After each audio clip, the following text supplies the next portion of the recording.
everyone, what's up? It's me, lo-fi musician and producer, Blue Sirens. Today, I want to talk to you about a MIDI controller that I recently got and I'm still kind of playing around with. But one thing I definitely like about it is how portable it is. This is a little bit bigger than the size of your average phone. You could fit it in your pocket, and this is the EASYPLAY 1S. And there's a lot of unique things that you can do with this controller, and I can't wait to dive in and show you how this controller works. So, let's dive in. Alright, so this is the EASYPLAY 1. I've got it connected to my computer via USB-C. That's the output it comes with. You can turn it on just by pushing the blue power button right here. It also has a nice phone jack, headphone jack here. So if you just want to play on your own, you definitely can without other people hearing. And the reason why it has that is because it has quite a bit of built-in instruments, which is the right knob here. So the right knob, you can turn left or right to pick different instruments. There's a ton of different stock instruments. There's, I think, about close to 30. There's some bells, there's some swells, some synths, lots of different sounds that you can pick from. And you can adjust it just by turning this one right here. And then if you want to adjust the volume, what I like is like these knobs are dual knobs. So when you push down on it and you turn, it's also going to be adjusting the volume. You may not be able to hear it right now because of how I have this setup going, but pushing that down adjusts the volume, and turning to the right or left will make it go up, or left will make it go down. Then over here on this side, we have the pitch. And this is interesting because I didn't necessarily think of needing to change the pitch on a MIDI controller, mostly just because you have the keys and you can switch the octaves and kind of just pick the key from like knowing how to play the piano. But with this, you get a little bit more hands-on with kind of like the key aspect. So right now I'm in the key of C because you can see it right here. So I'm gonna hold down on this and I'm gonna twist this, rotate it, and now I'm in the key of A. And the key of A is going to be whatever is the... So I never really thought about having keys, and that's what this left knob does for a MIDI controller, because most MIDI controllers have physical keys and you just determine what key you're in by what you choose for the key, and you have to know the scales and music theory for that. But for this one, there's no real music theory involved. It's trying to be as basic as possible for you, which is great because of how small and portable it is. They have to kind of pack in that key feature. So right now, since we're in the key of C, if we want to play something in the key of A, we have to hold down on this and rotate it. And now we're in the key of A. As you can see, it's lit up right here. So what I'm going to do now is I can show you where the keys start and end. So this right here, this is the top of the scale. This is the bottom of the scale. So these red, yellow, and blue notes, these are showing us what are the top and bottom of the scale. So if we're in the key of A, this is A, this is A, this is also A. And all of our white notes are the notes that are within our key. So if you were looking at a keyboard like this one, all of these ones would be all of these ones, all the white keys. And then we have these smaller keys here that you maybe didn't even notice until you looked a little bit closer.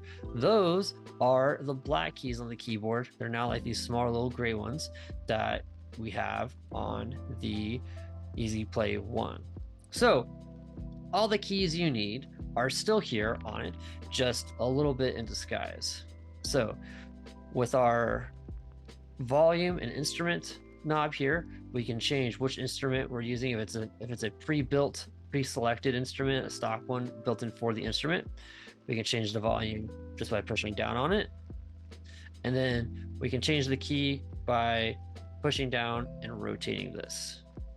You can see it's going all the way around. I'm going to keep in the key of C. But what if we're going to use it inside of a DAW or some other software on our computer? Well, to do that, it's still going to be using the default instruments no matter what. Like you're going to hear those sounds, but you can change this. You can turn this off. And to do that, you just have to turn the instrument knob all the way to the right. So you're telling the device we're not selecting an instrument at all. Pretty cool. So let's dive in. I'm going to show you how I can use it inside of my DAW. All right, so I have my DAW open here, and I've got two instruments. I have some keys selected here as track one, and then I have a drum kit that I'm going to show you how I can use the EasyPlay one with to play drums. So let me pull up my piano roll. I've already got that pulled up, and so let me show you what's going to be the bottom part of our key and what's going to be the top part. So if I click the red dot, we see there right now it is C3 is the red, and that should be C5. So if I want to lower my scale, if I want to hold down on our pitch knob, I'm going to hold it down and I'm going to rotate that to the right all the way to another C. And now when I do the blue one, or I do the yellow one, that's now C, and the red one is C2. So we just went down one whole octave. If we do it again, the blue one now should be 3. So we got some really low notes there. Don't forget, we have 2 whole octaves to kind of play with here because it's 1 octave from the red to the yellow and another octave from the yellow to blue. So, and it's really easy to stay inside this key. But of course, if you need to do some, lead-in notes, or you want to have some sharps or flats in there just to kind of play with, you also always have these gray keys. So you can go.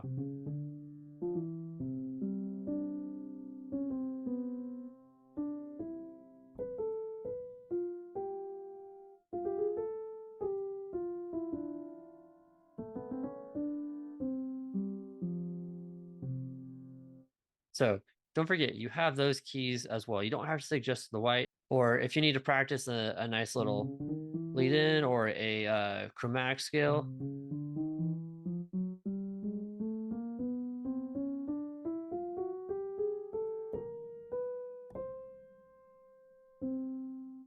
So you got some options there. Now, the other thing you can do is you can see I have this drum kit built over here, and each part of the drum kit is going to reflect on a input from the keyboard. So we can see here, this is E2, this is G sharp 2, and so on and so on.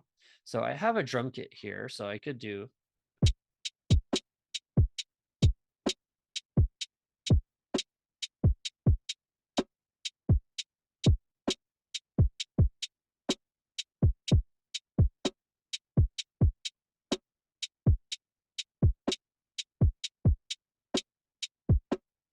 So that's a bit about how you can use the EasyPlay one. I think the great thing about this is how portable it is. Like I said, this is barely bigger than the size of a phone. You can fit it in your backpack, your pocket, your book bag, whatever you really need to, and carry it around and make music on the fly. If you have a smartphone or a tablet, you could also plug into that and come up with something pretty quick. So EasyPlay one, it's great for portability. I'm still finding out what's the best way to use it when it comes to playing chords or doing, a melody, just because I'm so used to using keys that I have a hard time trying to like piece together a song where I can't just like move my hand up and down on a keyboard and play those chords. There are some software plugins where you can make it to where when you play one note, it plays the entire chord. That's definitely something that you could take advantage of. Maybe there's a third-party app that you can use to kind of get some of those ideas down and then import them into a DAW later on. But overall, it's a pretty solid controller, especially if you're just getting into music and you don't want to spend a lot of money and need to be pretty portable. So I would recommend this. But what do you guys think? Did you like the video? What are your thoughts? Are you thinking you'll pick up an EasyPlay 1S? Let me know in the comments below, and don't forget to like and subscribe. Peace.